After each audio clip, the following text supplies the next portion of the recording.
Thank you all for coming. My name is Holden. I'm talking about keeping the fun in functional, Sparc datasets and functional programming. This talk may sound happy, but I assure you it is mostly sad. And if anyone saw the same talk in Berlin, thanks for coming. I've changed 3 slides. So if you were in Berlin, you may want to go experience one of the other wonderful talks, and I will not feel at all bad about you leaving. Yeah, and happy Pride. It's Pride month, and this week is Pride in San Francisco. We have our march and super happy fun times, and I am wearing this delightful tank top with the Trans Pride logo mashed up with the Scala logo that Heather made. And if you are looking to give the Scala, if you're looking to buy Pride Scala stuff, Heather has the shirts. They're not these, but she is selling them, and you can buy them from her on the internet, and she will deliver them in person at the conference. Yeah, okay, cool. So, name is Holden. My preferred pronouns are she or her. It's tattooed on my wrist in case I forget. Mornings can be a little rough. I get it. I'm a developer advocate at Google. It's all kinds of fun. They pay me money to work on open source big data and travel, so I like this job. I am on the Sparc PMC, which is like being a Sparc committer, except it is really, really hard to get rid of me now, so that's kind of awesome. And I've worked at a whole bunch of other places, including IBM, Alpine, Databricks, Google. I worked on some, we won't talk about what I worked on last time at Google, it's sad. Foursquare and Amazon. I'm a co-author of 2 books, actually a 3rd one that I don't mention because it's bad. But High Performance Sparc, I got a much better royalty deal on than any of the other books, and I think it is the best book for giving me money. If anyone has a corporate credit card in the audience, now is a great time to buy several copies of it. And I'll remind you at the end, since it is the most important takeaway from this talk. You can follow me on Twitter and SlideShare. One of the things which I've started doing somewhat recently is code review live streams. And this is, if anyone's interested in seeing how a project like Sparc handles our community development process, specifically in code reviews, you can watch me review people's code live. And it's fun, and you can watch this, and then you can help us review code, because there are so many people who want to write code, and the number of people who are like, yeah, you know what my open source contribution is going to be? Reading other people's code is a much smaller list somehow. And so I hope to trick some of you into reviewing Sparc code, because there is way too much of it. And you can watch videos. If you want to give me feedback on this talk, there's a form. I see the results of this form, so but you can also fill it out anonymously if you want. And as you may have guessed by this lovely shirt, in addition to who I am professionally, I'm trans, queer, Canadian in America on a H-1B work visa, and it's a real exciting time to be here on a work visa, and part of the leather community. And this is not particularly related to functional programming. For example, there is no secret Canadian monad guide which we're given at birth. There's no better garbage collector. We all use G1, GC, just like the rest of you. But I think it's important to remember that we're all from different backgrounds, and we all look at problems in different ways. And if we work together, we can make some really cool shit. But if we spend our time just kind of excluding people, we're just going to make the same old, boring shit, and we're going to burn the world down with big data. And we're getting some previews of what that looks like, and it's not good. So try and not fuck up. Cool.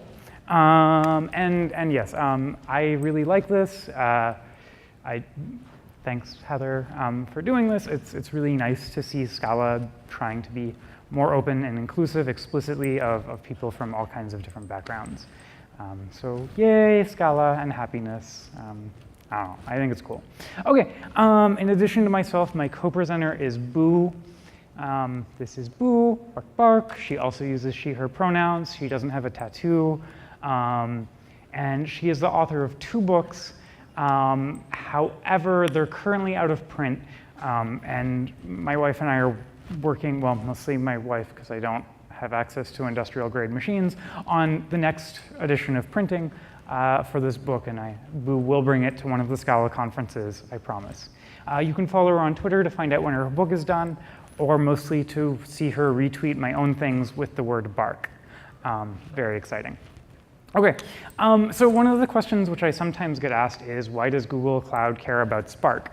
And so many exciting things. While we don't use Spark internally, we have our own special fancy tools, some of which Spark perhaps has drawn some inspiration from. We think Spark is really cool because it's taught a lot of people these concepts, and people are writing a lot of code on Spark, and we would love it if you ran it on our cloud. And that would be a way that we would receive money from you in exchange for services, which I'm told is how the modern economy works. And so this is why my employer cares about this and pays me money. I am very glad that they give me money in exchange for Spark. I hope they continue to do so. Anyways, so I'm hoping you're all friendly people. If you object to pictures of cats or stuffed animals, this is not the talk for you. It's all right, no worries. I'm sure there is someone here being very serious and businesslike, and you can go find that talk. I'm really curious, is there anyone here who is new to the Scala community? Yay, welcome new friends.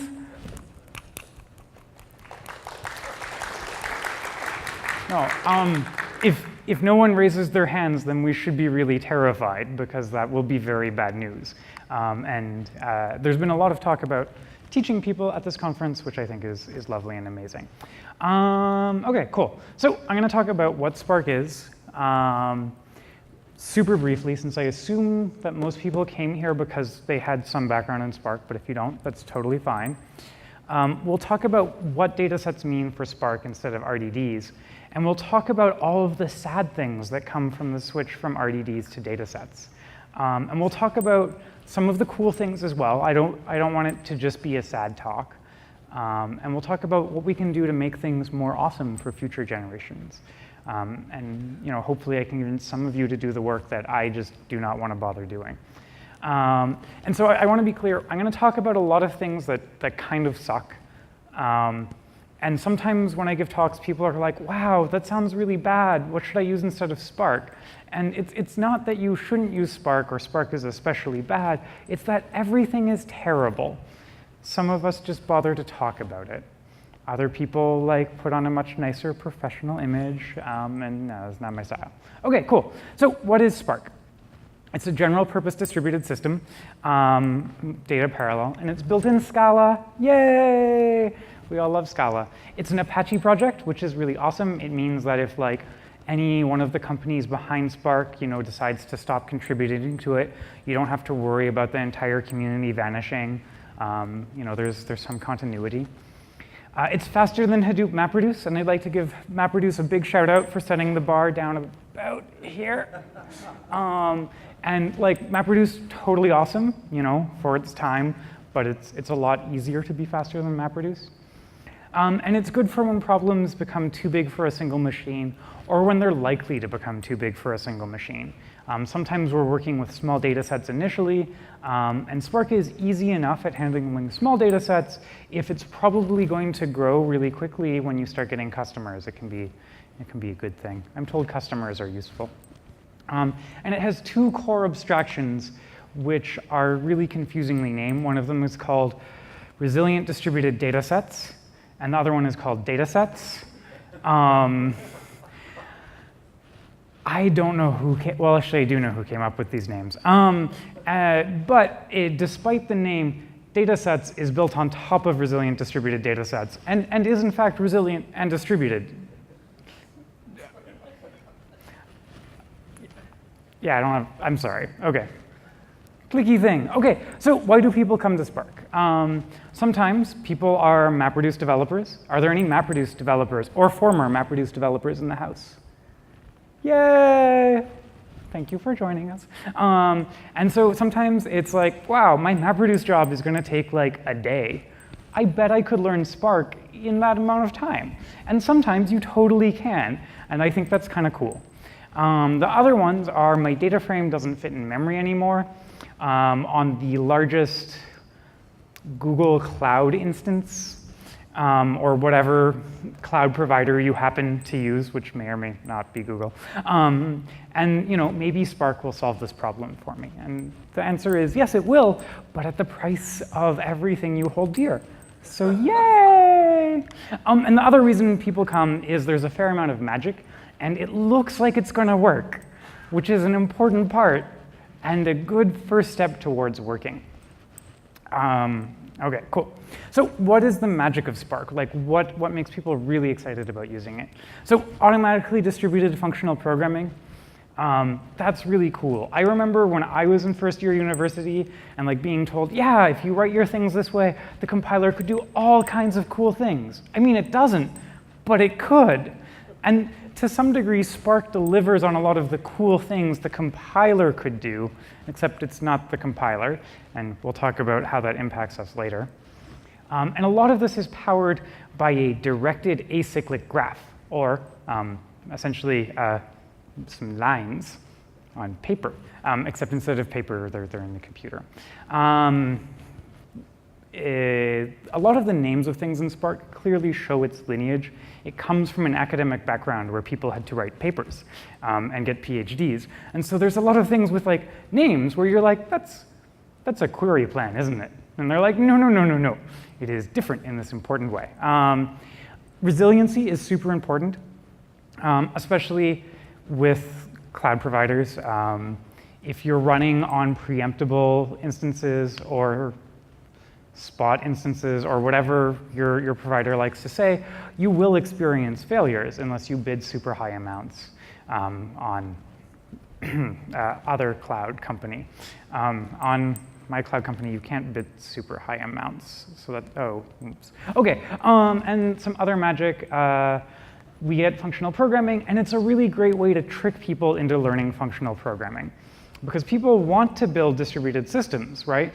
They're like, I mean, we may want to build things with functional programming because we think it's cool, but other people have like a business problem they have to solve, and then we're like, by the way, functional programming will solve this for you. But we don't tell them it's functional programming at the start because that makes them scared. We tell them we have a distributed system, and it just happens to have immutable data types. And then soon. Okay, cool. And so one of the things which Sparc has done differently than a lot of the other big data projects is it's integrated a whole bunch of different things. It has 2 separate graph libraries which do not work, and a third on the way. I'm told the third one might work this time, so I'm really excited about that one. We have 2 separate machine learning algorithms, libraries. We have more than 2 algorithms.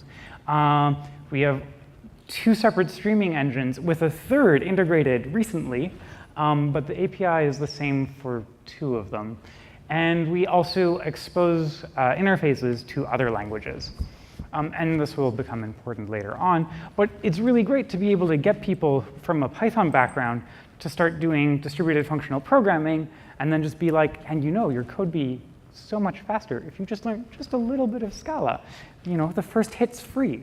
And then, 6 months later, they're at a conference talking about, invariant types. Anyways, okay. So what Sparc got right for functional programming? There's some really cool things. Strongly enforced to most degrees for immutable data. And this is because it uses recompute on failure. And if we mutate data structures, trying to do a recompute when we lose the data would just result in totally garbage results. And so this is really cool. The exception is there's like 3 escape hatches that are built in, but they're all really well hidden. So that's good. Functional operators. Everyone here probably loves map and filter and flat map. And everyone gets a lambda, even Java people. And it solved a business need. And so these are all things that we did well. Yay, go team. Okay, what did we do less amazingly? So one of the things that Sparc is really cool with is it takes our lambdas and it constructs closures and it sends them over the network. But closures in Scala, we didn't exactly foresee that as a thing that people were going to be doing like a lot. So we have this really high quality piece of code called closurecleaner.scala. And if you look inside that, that is where Cthulhu comes out and eats your soul. Nom, nom, nom, nom, nom. And then disappears back again until the next programmer comes by. And sometimes this will make people think that closures aren't as powerful as they really can be, because we have some limitations inside of Sparc. And for a lot of people, Sparc is their sort of introduction to this thing, and we don't do a good job of clearly indicating that, like, hey, you can't do this in Sparc, but you could do this in another system, probably because that makes Sparc sound less cool. A lot of things, we were like, man, I could add types, or I could just have a map of strings to strings. Yeah, the map of strings to strings is everywhere, yay! And it's hard to debug. I don't, how many people were in Kelly's talk this morning? Okay, you saw those stack traces. And those stack traces are delightful, and when you start running on a distributed system, you can get like 400 slightly different copies of that stack trace. And we don't do a good job of telling you, like, you only need to look at one, or like, whoa, these are actually really different. We also added new APIs without any types, because we were like, types are overrated. That was way too much work the first time. And then after we did that, we went, oh, wow, maybe we needed those types, fuck. And so we added them back in. So what are the new fancy APIs that are in Sparc? So in the grand tradition of programming, the new APIs do not work yet completely, and the old APIs are deprecated. Yeah. Okay. And we have data frames and data sets, which we're going to talk about a lot. And we have a new machine learning API where we were just like, nah, fuck types. And then some people, oh right, and we forgot to make it so that you could serve your models. We made it so you could train them. But like, it turns out once you go from like writing papers to trying to do like real things, that whole like serving of your model is kind of important. And there's people who sort of hack it up to make it work, but it's really sad. And structured streaming is our new streaming engine. It's actually our new streaming API with two different engines behind it, neither of which work completely. But it's okay. One of them might work enough for you, maybe. Okay, cool. So let's focus on data sets and data frames. So data frames were our first like V2 API. And we were like, you know what? Types are hard. Everything is just going to be a row. And rows can contain arbitrary things like rows or strings or other things. But like, I don't want to know at compile time what's going on, or even really completely at runtime. That is going to be way too much work. So that went out in like Sparc 1.6. In Sparc 2.0, we went, oh, fuck. There are a lot of people on the mailing list who, oh, yes. Okay. We were always going to add these types back in. And now we have types. And the part which is kind of cool but kind of sad is it's more SQL-inspired than functional-inspired. And are there any people in the audience which like wake up in the morning and are really excited about writing a SQL query? Yeah. And there totally are those people, but I'm not one of them. And so I'm selfish. Not like super selfish, but I would like to see us do things that are not just SQL-inspired. And so we added a bunch of functional things after, and you can definitely see that there's like this API that was like designed together, and then someone came by and was like, and I need these 6 things added on top of it. Yeah, okay, a whole bunch of things that suck. Let's go ahead and focus on awesome things, yay! So it's easier to mix functional and relational style. It's mostly because doing relational programming with RDDs was just like, no. So that's cool. We have better serialization, which is really awesome. The Java serializer, once again, var here. But you know, it's actually possibly better than cryo serialization. And it has some cool things where we can do stuff directly on the serialized data. And it also has the potential for better language interoperability. And I think this is really useful for the Scala community, because one of the things which we kind of suck at is numeric computation tools. And Python and R have such wonderful libraries to do really cool numeric computation.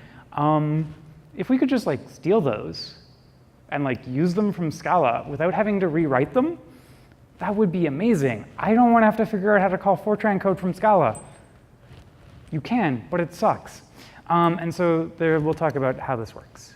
And this graph strongly implies that performance is better. Yay, faster. Yeah, the first time I ran this, the results were not like this. So I ran it again, and then I got the right answer. So essentially, this may not apply to everyone's data. Please check on your own before you trust me.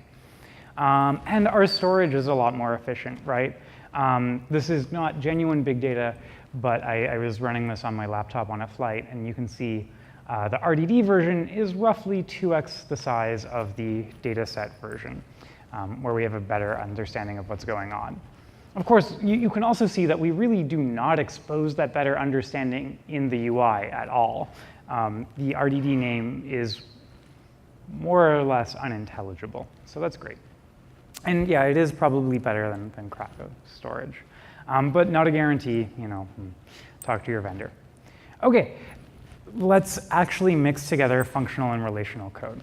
And the first thing that we do is this filter expression. And one of the things which I love in the world is pandas. Pandas are fuzzy, they're cute, they eat bamboo, and if I fly for long enough, I can go see a panda. And so ds.filter, the happy column is equal to true, because I do not want to meet sad pandas. That would break my heart. And in fact, the cool thing about this is because this filter is written in the DSL provided by Sparc, it actually understands the filter expression.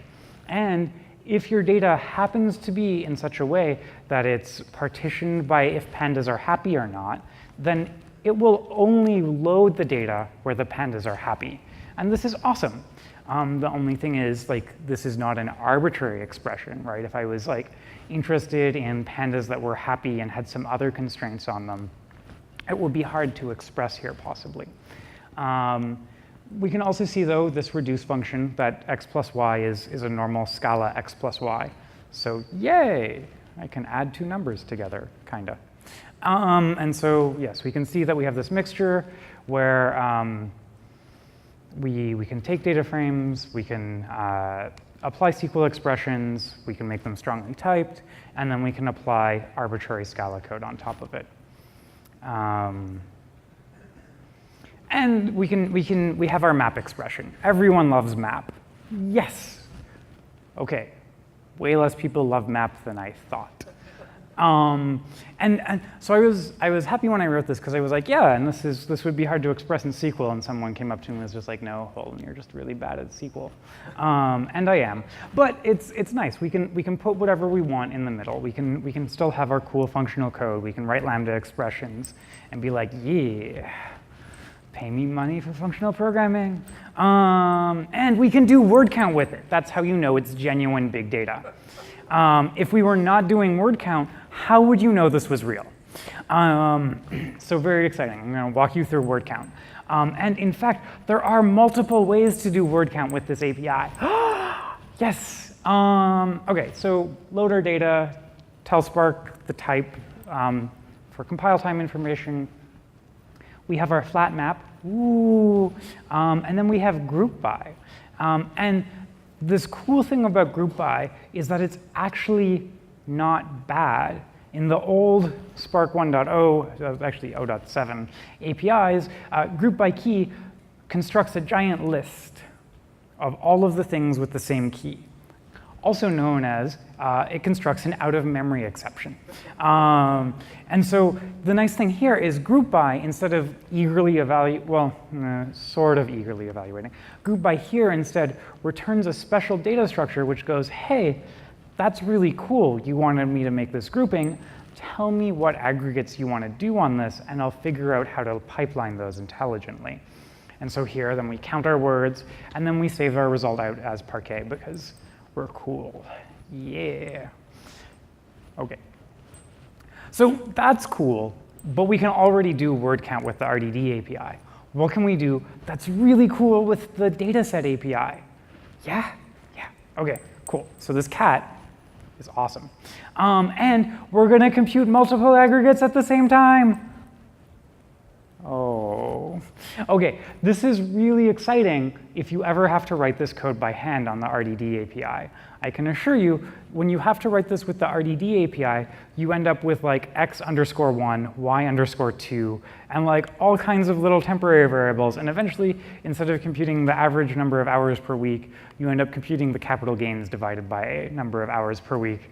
And then you make bad business decisions. Because you're like, wow, people are working a lot. I feel really bad about myself. And the main thing here is like, this is a lot easier to write.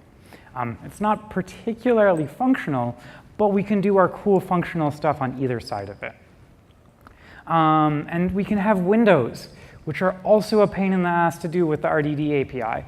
Because with the RDD API, I have to think about how my data is partitioned, and it's not really super clear what's going on. And so I can be like, hey, I want the average over the past k and next j elements as sorted by some random thing. And Sparc will just compute that for me, and I don't have to think about what's going on. And this is really awesome. Once again, super easy to do on like a single computer, really annoying to do on a distributed system. And so it may not seem impressive, but trust me, it kind of is. Okay, and so this is what a window operation looks like. We can do all kinds of things. Okay. We can also add UDFs. And this is for people that really like SQL, and so that was 0 people here. So we're gonna go ahead and move on. And we're gonna, skip that. Okay, and we can do other fun things, right? Like these 3, sort of built-in aggregates, maybe you want to do more than compute the min, average, max, right? Like maybe you want to do something really, really intense. And you can write custom aggregates. Oh God, unit, any. Fuck. Yeah. So you can write custom aggregates. The types, we just, yeah, we said fuck it with this API, but it's okay, right? You can use this API to extend it and just hide it in like utils.scala, and that'll make yourself feel okay about it because no one opens utils.scala. We all know that's just where software goes to die. Okay. We could make a functional version of this, right? It would actually not be that hard. And this is sort of a hint for anyone who's looking to contribute to Sparc. There's nothing which stops you from making a functional version of this and contributing that to our API, so people don't have to understand what a mutable aggregation buffer is or return any, right? Like we could actually do something smart here. And you can hide all of the terribleness. So someone please write this. I don't want to. And the other part of that is someone might yell at you, but I will be with you if you message me. Okay, cool. And we can use UDFs programmatically. This is not super exciting, but this is actually kind of neat because we're going to talk about how to register Python UDFs and use them from Scala. Sort of. Okay, we have this other thing, functions.scala. And so if you're like, hey, I don't know if I should build this or if I should just see if Sparc's already done this, you just look in functions.scala, cover your eyes when it gets to the type declarations, and move through. And Frameless brings type columns to this, and it's kind of cool, but for a slightly different price on top of Sparc. Okay, how many people care about machine learning? Ooh. More than I thought. My employer will be happy. So Sparc's machine learning APIs are Scikit-inspired, which are Python-based. And so we went like, well, they don't have types, so we don't need types. Oops.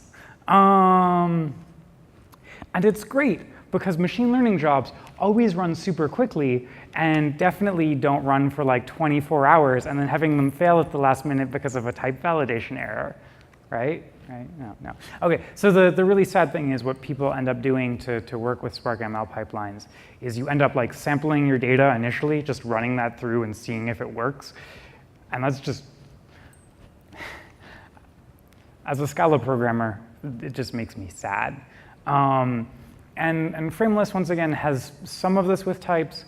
Some other people at a company who I should probably not name publicly, have some code which does this without using Frameless, and it'd be really cool if they open sourced it. I don't see anyone from that company in the audience though, but if you are, you know who you are, and you can open source this code. Okay, here's how we do machine learning. Everything is strings. Although everything is strings and gets turned into doubles behind the scenes, so that's great. And so if you want to build a really simple like data prep pipeline, it's pretty easy. It doesn't look particularly functional. We've got all of these getters and setters to bring you back to the 90s with your Java beans.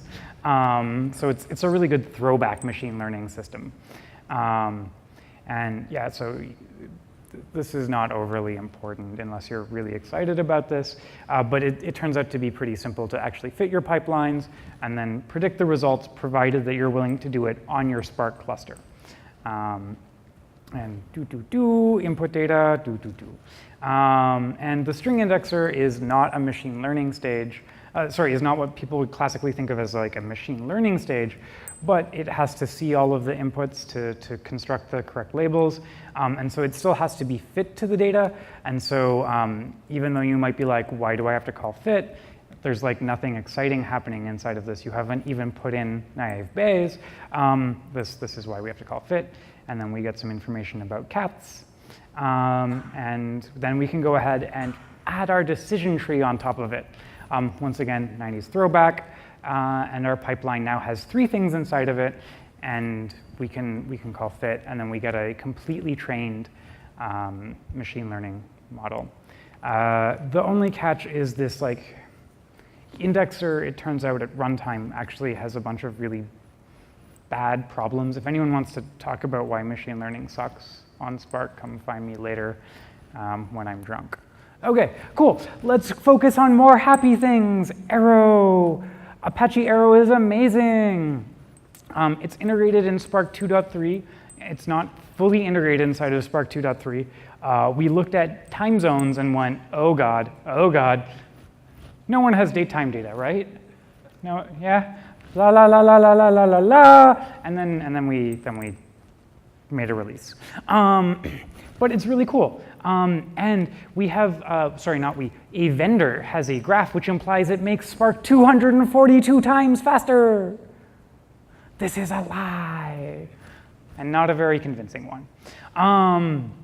But it can become faster in certain specialist cases.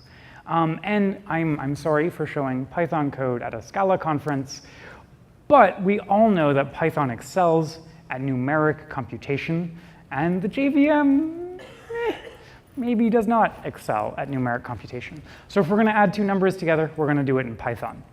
Right? We're going to take our earlier word count example, and we're going to do our counting with Python. That sounds like a great idea, right? What could go wrong? Okay, the foreshadowing is not working out here. And we could, so we can take this pandas UDF, and we can go ahead and we can call this from Scala through a whole bunch of really terrible shit that is inside of a project called Sparkling ML. And if you go look at Sparkling ML, just don't read startup.py or the equivalent .java file, and it looks like a fine project. But the cool thing is, then you can start doing things like using Python NLP packages. You have to write the code for each specific package you want to use, but you can write UDFs in Python and start using them from Scala. And this is really convenient because I don't have the time to figure out how to do NLP in Java. It really sucks. And the Python people have done this for us. So we should steal their software and pretend it's ours. But it's open source, so that's okay.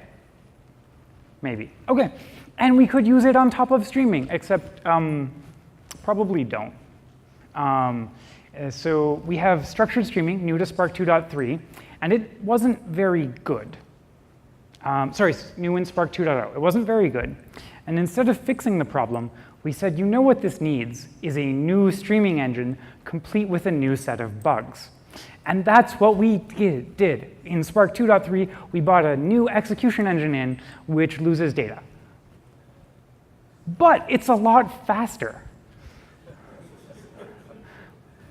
And this might sound strange, but there are people for whom that is OK. And now we have sort of two streaming engines. We have one that is probably right. We have one that is probably wrong, but really fast. And they're each going to try and get to probably right and kind of fast at some point. But we can approach it from two directions at once inside of the same project.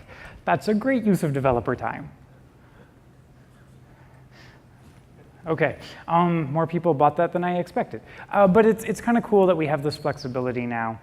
And so let's look at how to do streaming with this API. So one of the things which you have to do with streaming, which we could in theory fix, but we haven't, is you have to specify the schema of your data. And this is because what we do for schema inference when we're looking at data we haven't seen is we sample it, and then we go, yeah, this is probably what your schema looks like. The problem with that is with streaming data, I can't really go ahead and construct a random sample. I've got one batch. And that batch might only have your good customers or your bad customers, and the next batch is going to show up with fields I didn't know you had. And then I'm just like, oh, I used vals everywhere. Oh dear. OK. And so for now, you have to tell it the schema. And that's fine. But if you do this, you get back a data set, and you can do the same word count I showed you earlier on top of it. Streaming word count. It's streaming big data. It's because I can do word count. OK.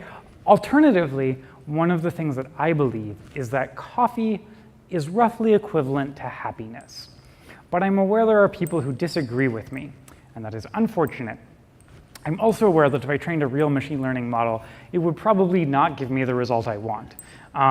So instead, I'm going to train some crap. So I'm going to group people's happiness by the number of coffees they've had, compute the average happiness, and then as soon as I get the result I want, stop the execution. Because that is the best way to run an A/B test. And there's actually companies that do that. OK, and so that's cool. And the main thing here is all of the functional code that you wrote and all of the relational code that you wrote, with a few asterisks associated with this, will kind of just work on top of streaming. And that's kind of neat to just be able to reuse the same types and everything. And so that's kind of fun. One of the things which might happen, though, is because Arrow is making Python a lot faster, and because we're getting a lot more relational power inside of Sparc, is Scala might start mattering less. How many people came to the Scala community from Sparc in this audience? OK, only 4? That's lower than I expected. But if you ask this question at a bank, or someone who is willing to pay me large sums of money in exchange for Scala code, the answer is a lot higher. And I like money. And you may like money too, in exchange for functional programming. And if Scala becomes less the de facto way to write Sparc code, I will not be able to get as much money from people. And this is a P0 issue. And honestly, I like functional programming. I would rather write functional programming for money than Python. Don't tell the Python people, though. They have me at their conferences, too. They're really sweet, but I yeah. OK. Right, sometimes PySpark people, we used to be able to convince them to come join us because they'd write this giant pile of code. It kind of worked, but it was really slow. And then we were like, listen, I know your code's really slow, but if you just rewrite this core piece in Scala, it'll be great, and it'll run really fast. And then they're like, well, I mean, how hard could it be to learn Scala? 6 months later, they have the answer to both their questions, and their code runs faster. Or, I mean, maybe a month. And that's cool, but now this isn't going to be enough. We're going to have to offer them new, shiny things. to convince Python people to come join us in our party. So the takeaways from this are datasets are a functional API, kind of, with a lot of asterisks associated with it. And there are some things that we can do a lot easier with them. We can still totally sell functional programming support contracts to banks. And if anyone does that, don't freak out just yet. However, we're in this dangerous place where we have some important work to do to keep functional programming competitive with SQL inside of Sparc. And I never thought I was going to say that in my life. Like 2 years ago, I was like, no, functional programming is amazing. And now I'm like, functional programming is amazing. Oh, crap. Where did that come from? And so we need to do something to keep ourselves relevant. Oh yeah, and the other one is if anyone's trying to raise money in San Francisco, you totally can do deep learning on top of Sparc. Don't worry.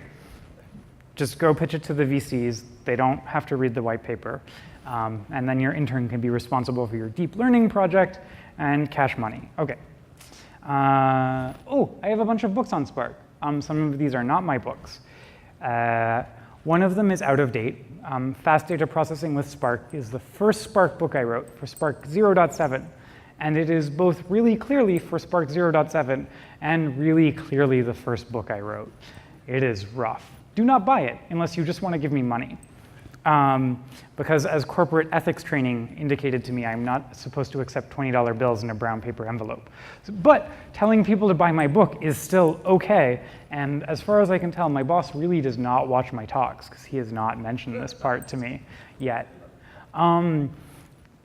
Alternatively, if you want to give me money and possibly learn something from it, you can buy high-performance Sparc. And it is all about all of the cool things that we can do with Scala and Sparc together that are really awesome and totally faster than the Python version.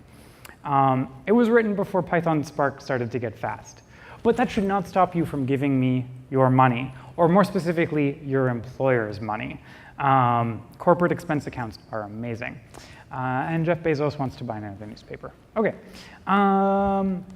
If you want to follow me for live streams, I will be doing a live stream this Friday where I review some Sparc code. I normally try and do them weekly, but my travel schedule is entertaining. And if you want an excuse to go to Europe, or stay in New York, or go to St. Louis, they have a really wonderful museum in St. Louis. You can come join me in these fine cities for these very legitimate conferences. And if your boss asks, I will tell him or her that it is a very important, or them, sorry, a very important conference that you should definitely attend for business reasons. And if you tell me what business you're in beforehand, I can even make a more convincing statement. So that's pretty much it. Okay, thanks, bye.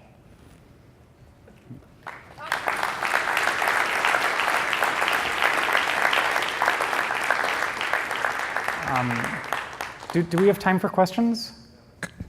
Hello. We have a couple of minutes, a couple of questions. Okay, cool. Yeah, if anyone has questions, I would be happy to answer them. There's a microphone, maybe? You have a microphone. You just talked into it. Yeah. Yes. Okay. Ooh, I have to take a picture before people leave so my boss thinks this was worth money. I have one question. Yay, questions.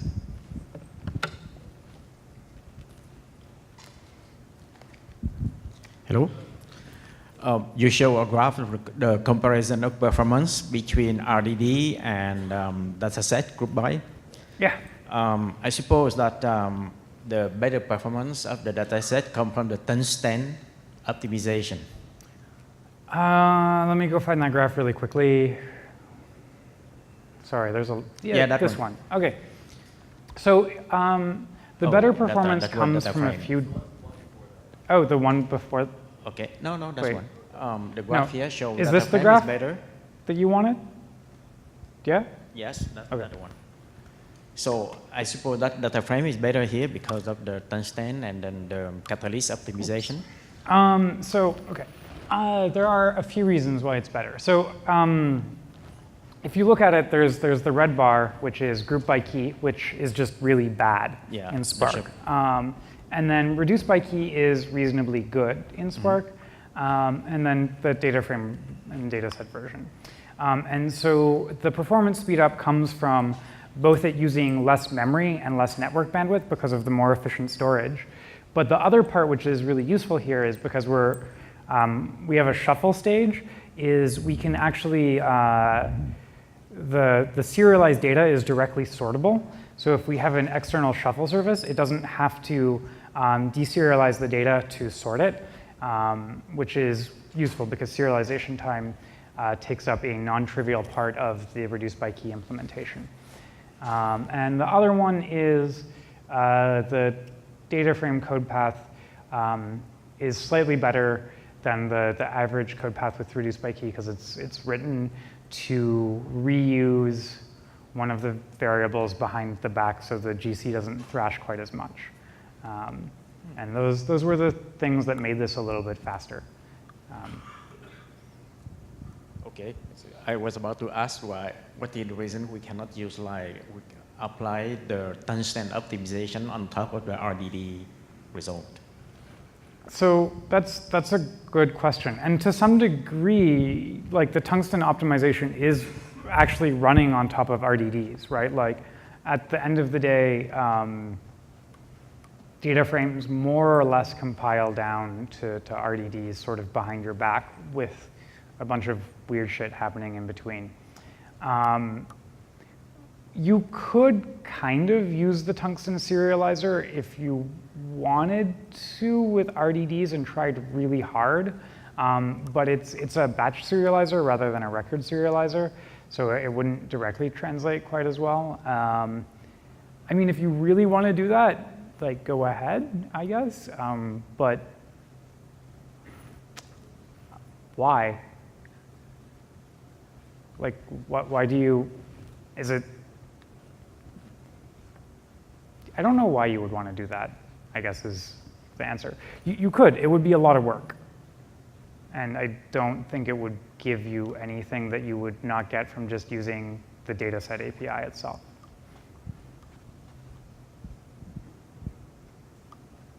Cool. So that's it? We're out of time, yeah. Okay, cool. I am not exactly subtle. You can come find me. I have colored hair and a stuffed animal.